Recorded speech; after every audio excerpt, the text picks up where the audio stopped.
السلام علیکم ورحمۃ اللہ وبرکاتہ۔ پیارے بچوں، امید ہے آپ سب خیریت سے ہوں گے۔ بچوں، جو ہم آپ کو دائرہ ارقم اسکول قوری ٹاؤن میں خوش آمدید کہتے ہیں۔ بچوں، آج ہم نے جو سبق پڑھنا ہے وہ ہے کلاس 6 کی عربی۔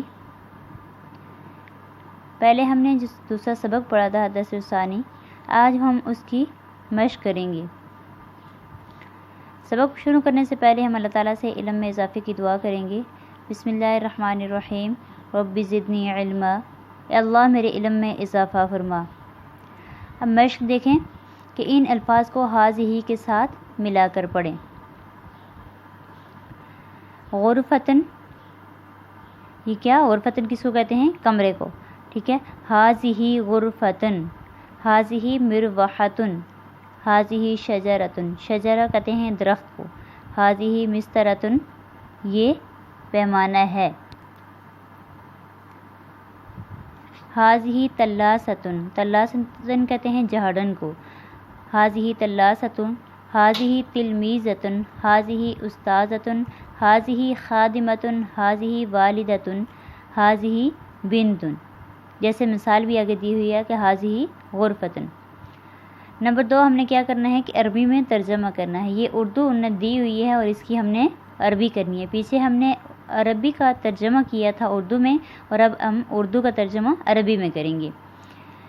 پہلا ہے یہ کمرہ ہے، ہاذہ غرفتن، یہ درخت ہے، ہاذہ شجرتن، یہ عینک ہے، ہاذہ نظارتن، نظارہ کس کو کہتے ہیں؟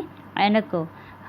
یہ سائیکل ہے، ہاذہ دراجتن، یہ گڑی ہے، ہاذہ ساعتن، یہ مدرسہ ہے، ہاذہ مدرستن، یہ استانی ہے، ہاذہ معلمتن، یہ سیدہ ہے، ہاذہ سعیدتن، یہ بچی ہے، ہاذہ طفلتن، طفلتن کہتے ہیں بچی کو، اور بنتن بھی بیٹی کو، بچی کو، لڑکی کو کہتے ہیں۔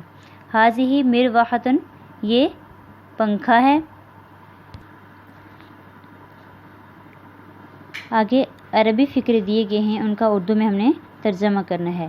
جیسے ہاذہ مروحتن، یہ پنکھا ہے، ہاذہ نظارتن، یہ عینک ہے، ہاذہ امراتن، یہ عورت ہے، ہاذہ ساعتن، یہ گڑی ہے، ہاذہ وردتن، یہ گلاب کا پھول ہے۔ وردہ کہتے ہیں گلاب کے پھول کو، اور زہرتن پھول کو کہتے ہیں۔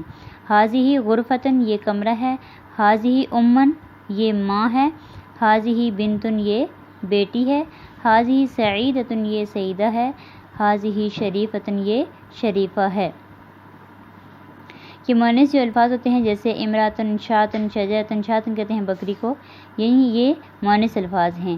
ہاذہ یہ بھی اسم اشارہ ہے، یہ مؤنث الفاظ کے لیے استعمال ہوتا ہے جبکہ وہ قریب ہو۔ دور کے لیے ہاذا مذکر کے لیے اور ہاذہ مؤنث کے لیے یہ نزدیک کے لیے استعمال ہوتے ہیں، دور کے لیے استعمال نہیں ہوتے۔ اور پیچھے جو میں نے آپ کو بتایا ہے کہ مؤنث کی پہچان کیا ہوتی ہے، کہ مؤنث کی پہچان مؤنث کے آخر میں ہمیشہ گول تا ہوتی ہے، جو وقف کی صورت میں ہا کی آواز میں بدل دے، یعنی ہا کی آواز دیتی ہے۔